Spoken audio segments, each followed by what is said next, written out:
Olá! Tragédias variadas podem acontecer na vida das pessoas. Uma doença grave e a morte do próprio filho é um desafio extremamente difícil de superar.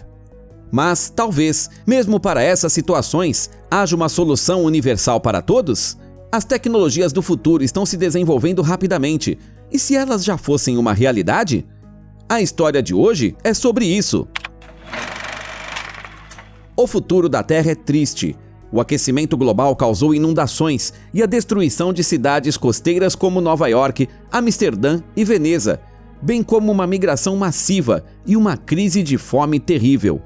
Os países desenvolvidos mantiveram sua prosperidade, limitando os nascimentos e usando robôs que não precisam de comida ou energia para manter-se em funcionamento. O professor Allen Hobby dá palestra sobre inteligência artificial em uma sala lotada.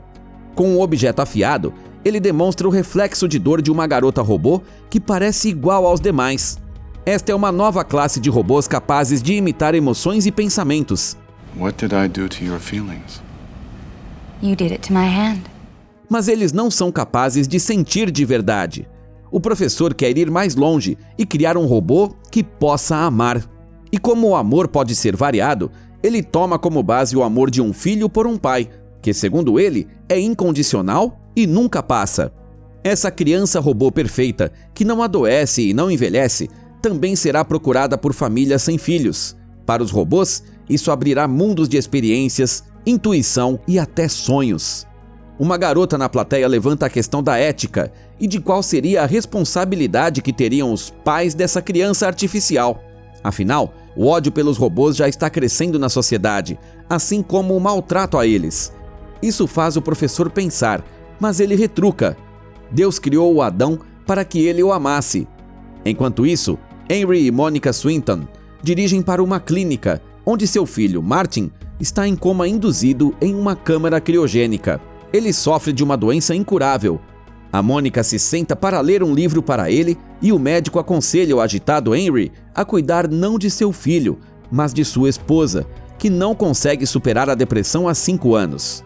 O que eles ainda não sabem é que o professor Hobby e seus assistentes estão procurando a família ideal para uma criança robô, e a família Swinton é perfeita para eles. I can't accept this! There is no substitute for your own child! A Mônica fica chocada. Sua dor se transforma em uma raiva pelo Henry, que concordou em pegar o robô. No entanto, ela não pode simplesmente devolvê-lo e decide tentar. O Henry explica que o menino não os considerará pais até que eles ativem um código especial. No entanto, depois disso, não há como voltar atrás. Se eles não gostarem da vida com uma criança robô, será impossível desligar seus sentimentos e a empresa simplesmente o descartará. A Mônica assina o contrato. Embora pareça um menino comum, o David não se comporta como um humano. Sem dizer nada, sem se cansar e sem interrupção, ele observa a Mônica e suas atividades diárias, o que a assusta. Aos poucos, ele começa a imitar as ações dos adultos, aprende a brincar de esconde-esconde e até ri. A Mônica decide ativar o protocolo do amor e o David começa a vê-la como sua mãe. Ele faz café para ela, faz tudo o que lhe é pedido e até improvisa, colocando um frasco inteiro do perfume favorito dela em si mesmo para cheirar melhor. I love you, Mommy. Quando David fica preocupado e pergunta se sua mãe vai morrer um dia, a Mônica lhe dá um ursinho de pelúcia. Ele é um robô de antiga geração, que pertencia ao seu filho Martin.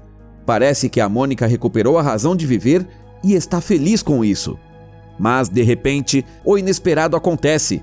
Uma cura é finalmente encontrada para a doença do Martin. O filho volta para casa e lá encontra seu irmão elétrico mais novo. O ciúme cresce entre os meninos. Eles competem para ver quem o ursinho de pelúcia correrá primeiro e quem é mais alto. Mas isso não resolve o problema. No entanto, de muitas maneiras, eles se dão bem. O David conta para o Martin sobre sua primeira memória, um pássaro com uma cauda parecida com a de um pavão.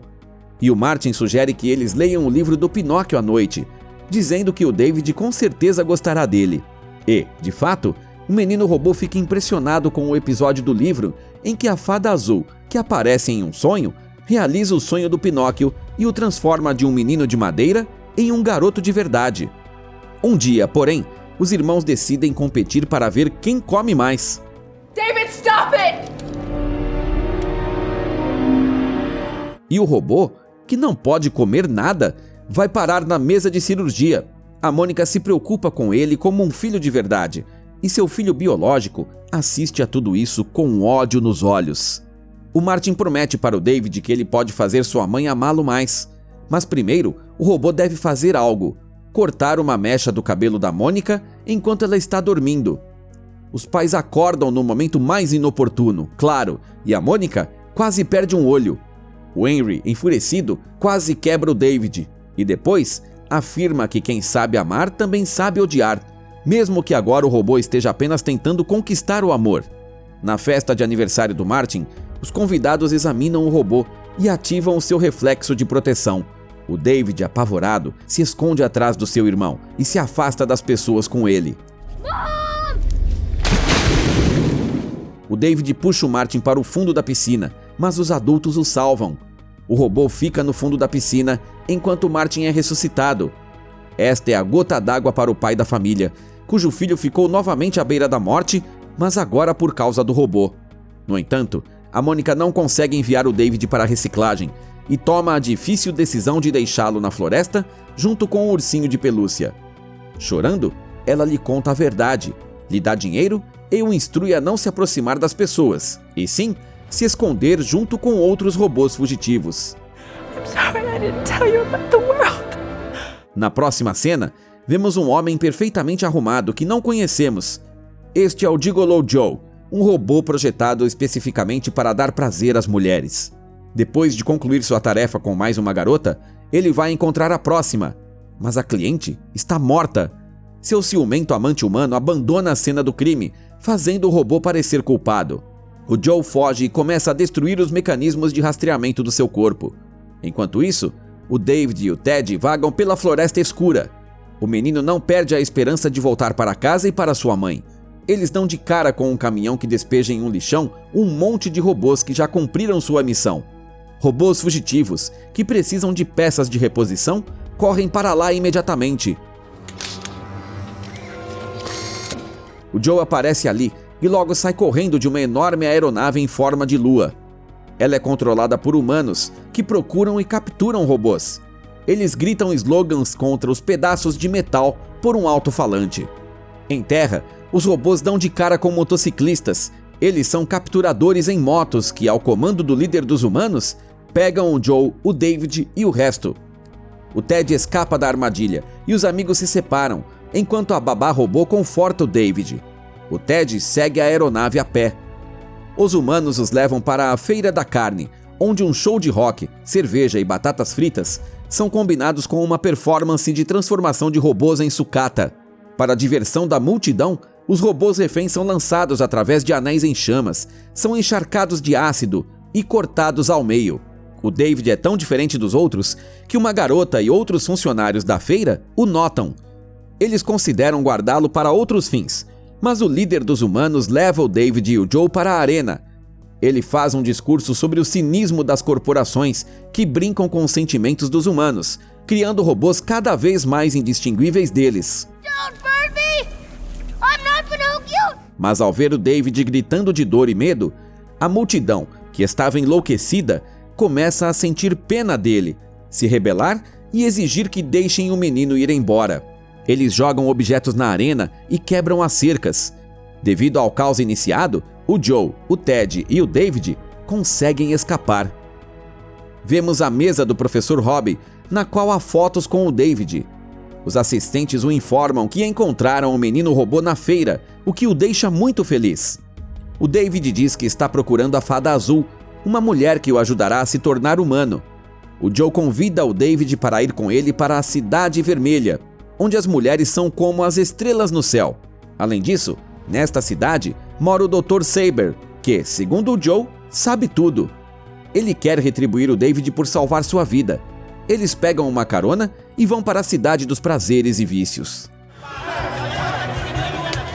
O Joe e o David andam por uma espécie de Las Vegas do futuro e vão até o Dr. Saber. As perguntas feitas para ele não são gratuitas. Então, o David dá tudo o que tem. Os robôs conseguem fazer 7 perguntas e o doutor lhes dá uma espécie de profecia, um texto enigmático que diz onde encontrar a fada azul. A dupla precisa ir até o fim do mundo, Manhattan. O Joe se enche de suspeitas. E se isso for uma armadilha humana para atrair robôs e acabar com eles? As pessoas odeiam os robôs, mas elas acabarão morrendo e os robôs continuarão vivendo. O Joe convida o menino para ficar com ele, mas o David não vê as pessoas como inimigos. Ele é movido pelo amor. She loves what you do for her, as my customers love what it is I do for them.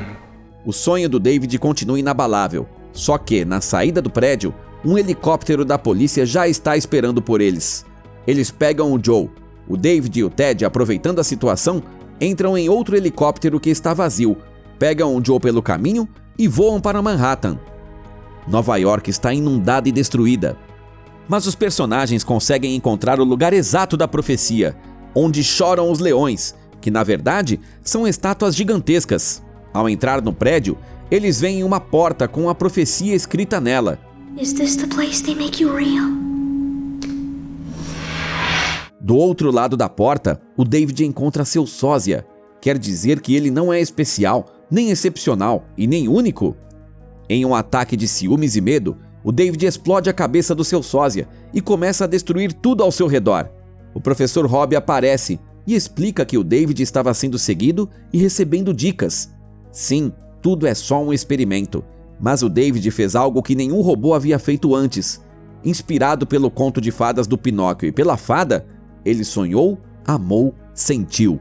O professor conta a verdade. O David era um menino real, filho dele. O robô não consegue lidar com tantas contradições e sentimentos, e seu cérebro fica sobrecarregado. Mais tarde, o professor pergunta se o David quer conhecer seus verdadeiros mamães e papais, os cientistas. O David o segue e vai parar em um laboratório com centenas de robôs pendurados em ganchos, todos com o rosto dele. A sua primeira memória, do pássaro, está associada a uma estátua do lado de fora da janela do laboratório. Pacotes fechados com robôs de ambos os sexos e slogans publicitários sobre o amor destroem completamente os sonhos do David. Depois de perder sua razão de viver, ele pula na água de uma grande altura. Será que o experimento cruel acabou? O menino afunda até o fundo do oceano, mas descobre algo que lhe dá esperança novamente. O Joe o tira da água de repente, mas os caçadores de robôs já estão esperando por eles na superfície. O Joe pede para ele: quando você virar humano, conte às garotas sobre mim. I was. O pobre rapaz é puxado por um ímã para o helicóptero da polícia. Tchau, tchau, Joe. Junto com o Ted, o David vai novamente para debaixo d'água, só que agora ele está dentro de um helicóptero que também funciona como submarino. Debaixo d'água, há um parque de diversões da história do Pinóquio. Finalmente, ele fica cara a cara com a estátua da fada azul. Uma roda gigante cai sobre o helicóptero e o Ted e o David ficam presos, mas o mais importante é que a estátua da fada se mantém intacta. Please make me real. O David continua repetindo para a estátua silenciosa e sorridente: por favor, fada azul, me transforme num garoto de verdade. Mesmo quando as luzes se apagam e ela não pode mais ser vista, o David diz a frase repetidamente, até o momento em que desliga. 2000 anos se passam. Uma nave com estranhas criaturas sobrevoa uma nevada Manhattan. Elas encontram o David, que desperta com um simples toque.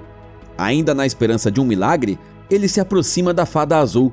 O David toca a estátua e, para sua tristeza, ela desmorona. As criaturas escaneiam a coisa mais valiosa e rara para eles: a memória do David de pessoas vivas. Eles passam as memórias da família do menino de um para o outro. A Terra agora é habitada apenas por esses robôs evoluídos e os humanos foram extintos. O David acorda e está em uma réplica da casa da família Swinton, cuja única diferença é uma iluminação suave. O menino procura pela sua mãe e logo ouve a voz dela. A voz pertence à fada azul, mas ela não é mais uma estátua, e sim um holograma.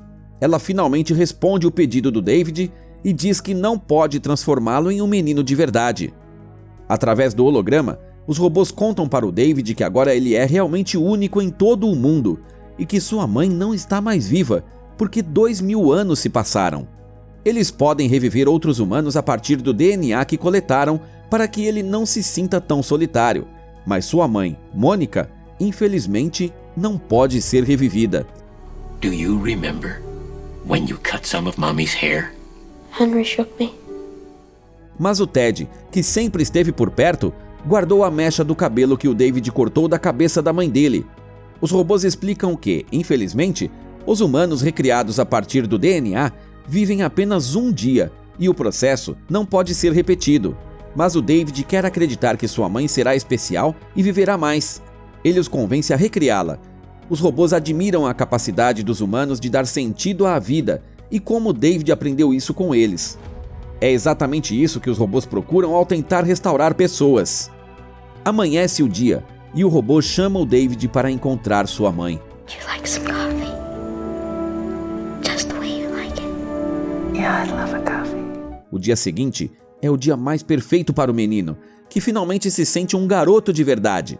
Nada o faz lembrar de que ele é só um robô.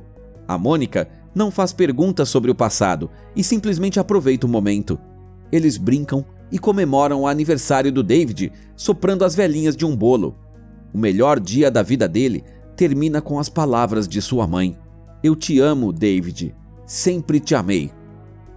Então, ela adormece e não acorda nunca mais. Então, o David, que finalmente recebeu o amor, adormece tranquilamente junto com ela, enquanto o Ted protege seu sono. O nome desse filme, como sempre, está na descrição do vídeo. Agora, escreva nos comentários o que você acha. O criador dos robôs idênticos aos dos humanos deve ser responsabilizado pelo seu destino? E você, ativaria o protocolo do amor se o seu aspirador de pó robótico tivesse um? Não se esqueça de deixar seu like e nos vemos na próxima sessão.